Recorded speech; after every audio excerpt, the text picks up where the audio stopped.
So what are we tasting today, Jay? Before tasting, we have to announce that Peter arrives later. Better late than never. Right. You've got two cameras. You can edit Peter in.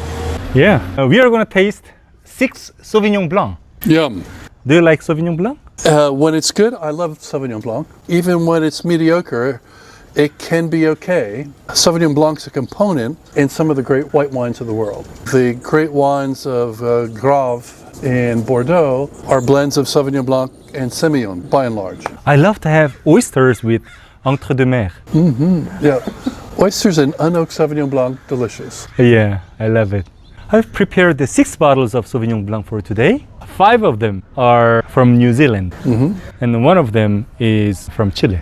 Okay. The Chileans had problems. When phylloxera hit, there were cuttings taken from Bordeaux down to Chile. And at that point in time, besides Sauvignon Blanc, there was Sauvignon Vert and Savagnin and other things that were planted in Bordeaux. And those went down.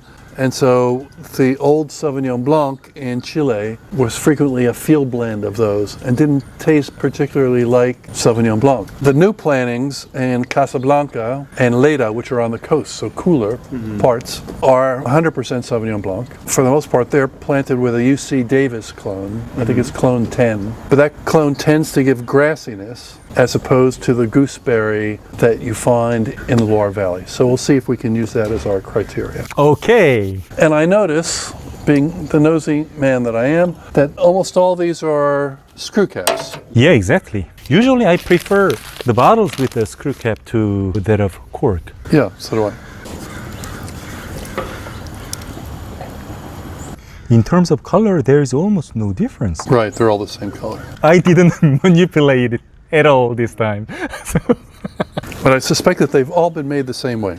So you have French winemakers from Bordeaux working in Napa and working in South Africa, and Australians working in France, everybody going all over the place. Flying winemaker. That makes us more difficult identify Yes. the countries and regions. Right. So this first wine, fairly good intensity aromatics, light to medium yellow in color. All the wines basically are a variant of that, right? Good intensity aromatics of citrus, mineral, but I also get some grassy notes, nice acidity. It's got a creaminess on the finish. That's from that lees contact. I'm getting geeky. Permission to be geeky. It's all right from time to time. So the positively charged proteins in the yeast cells bind to the negatively charged tannins and drop out. Much in the same way if you have black coffee. The tannins in the black coffee give bitterness. If you take some cream or milk, the protein in the milk is positively charged, binds to those tannins, they drop out, and the coffee tastes smoother. All right. Simple chemistry. It doesn't sound that simple, but it sounds very interesting. It's fining. Yeah, it's fine. Number 1's delightful. If I had to knock it at all, it would be just a little bit harsh in a way, but I like it. It's a delightful one. Very varietal, nothing to fight about. Real purity of fruit. Could that be New Zealand? Absolutely. 10, 15 years ago, it used to be very herbaceous. But it was excused, right? People liked that herbaceousness. They did like the herbaceousness, but then some people said, well, it's a bit too much. The first one, ba-bam. New Zealand, Oyster Bay, 2019. It's got a little sugar in it to balance off. Good varietal characteristic. A very nice wine. What does it cost? About $10? Sorry, I have the price on my computer. While you're tasting the second wine, I'll get the price. Okay. Right away. Well, before I go, I would like to taste too.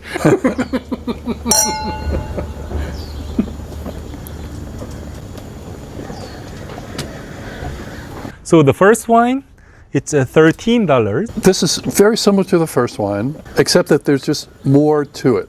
Right. Fuller in the mouth, a bit more complex, really nice mouthfeel, nice finish, a bit longer on the finish. I would expect New Zealand on this wine as well. We've gone up the quality level. Not much to choose between them for me. There's a little bit more stuffing to this wine, but it doesn't have the charm of the previous one. Probably a little bit more expensive. Yeah, I was a bit of a toss-up. I thought the first one as an aperitif, the second was a bit richer, would hold up to food a bit better. Number 2, it's a New Zealand Sauvignon Blanc, Babich. It's $14. I like this. Yeah, very nice. beautiful bottle for $14. Yes, delicious bottle. So for Peter, I hide it again. Hide it again.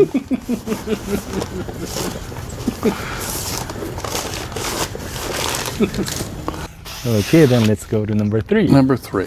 And I find this to be a little bit less successful than the first 2 wines. I get more tannin Me too. on the palate. It's almost a tannic. Yeah, it is tannic. Some friends who like wine.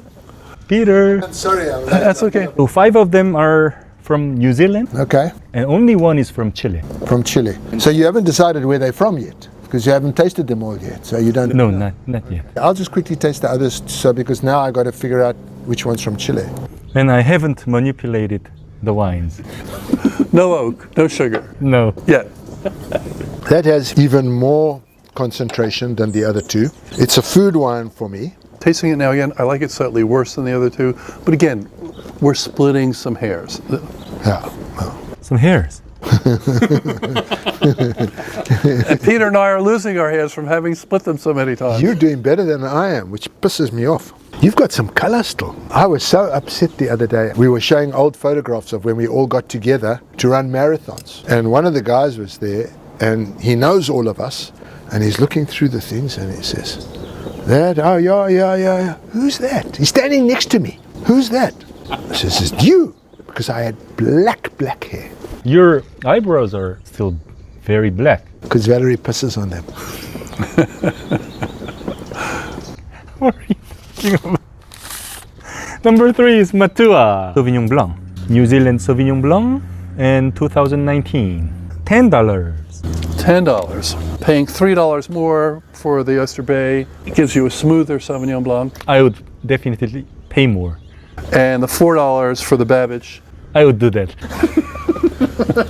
That doesn't mean I'm rich, but I'm ready to pay $4 more for better quality. Yes, but it can be. Let's say now this isn't going to be for our lunch or our dinner. And then I buy number 3.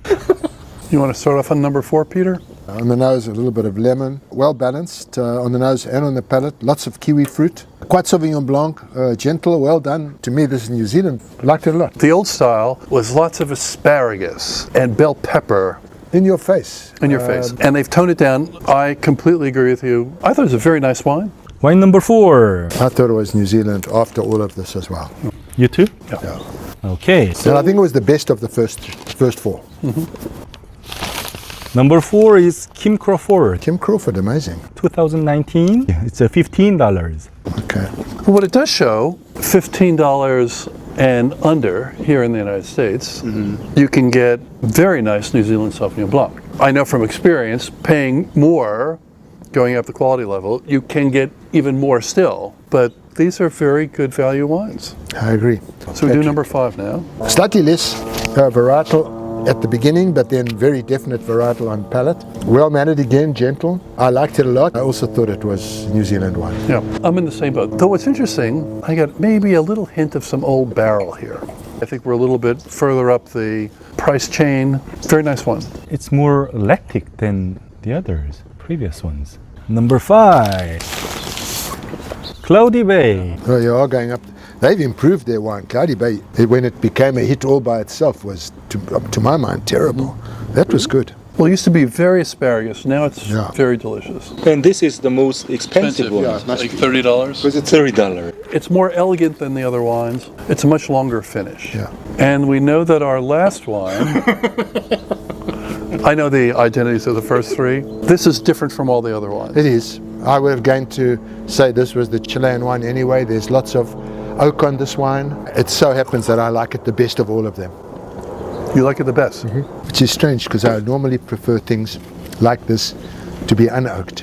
That is true. But I like the complexity. Nice, mellow. The character that I liked, and it was the only one of the 6 wines that had a characteristic that I find most endearing in Sauvignon Blanc, which is what I call streets after the rain. That sort of wet gravel character. And that was the only one that had it. Wet gravel. All right, number 6. Cono Sur. Connoisseur, right? Bicicleta. Reserva 2018. Bicicleta. Yeah. How much did it cost? It costs $10. Yeah, I like it. You like it?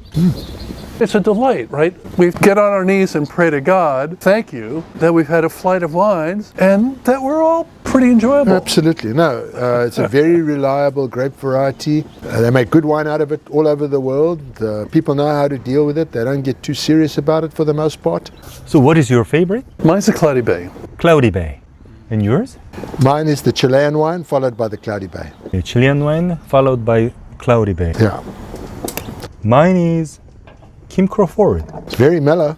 No, They're all pretty nice. Yeah, that's the thing. They're all pretty nice wines. The wines all brought smiles to our faces. No, like that last video where you got me going, ah, I've been poisoned.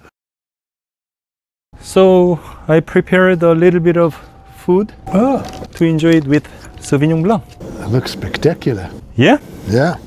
so you have to make a promise. We'll never see them again.